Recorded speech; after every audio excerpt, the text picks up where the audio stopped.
नमस्कार मित्रमैत्रिणींनो, कसे आहात? मजेत ना? तुम्हाला नवीन वर्षाच्या खूप खूप शुभेच्छा. आज मी तुमच्याबरोबर अशी भन्नाट अशी रेसिपी शेअर करणार आहे. चला तर मग रेसिपीला सुरुवात करूया.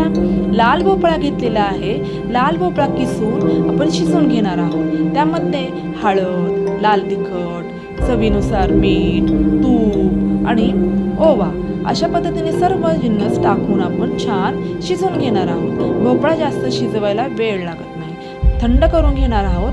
थंड झाल्यावर त्यामध्ये 1 वाटी बाजरीचं पीठ, बेसन पीठ, तीळ टाकणार आहोत. हिवाळा आहे, थंडीमध्ये तिळाचा वापर केला पाहिजे.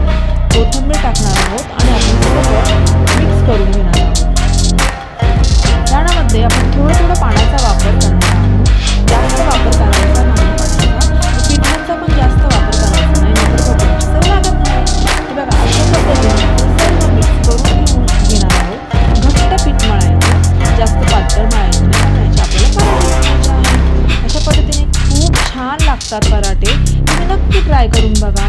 सकाळच्या नाश्त्यासाठी किंवा रात्रीच्या जेवणासाठी न तळता आपण ह्या तुपाचा वापर करून त्या झटपट अशी रेसिपी आहे, तुम्ही नक्की करून बघा.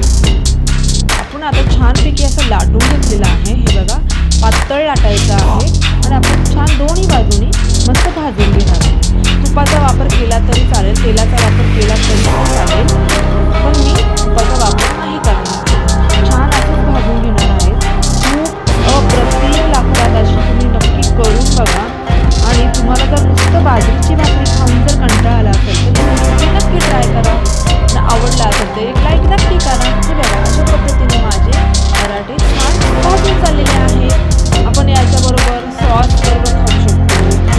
मिरचीचा खरड्याबरोबर खूप छान टेस्ट लागते. आणि त्यानंतर हे बघा, अशा पद्धतीने झालेले आहे आपले रेडी. मुलं खूप आवडीने खातात. भेटूया पुढच्या व्हिडिओमध्ये. Bye bye.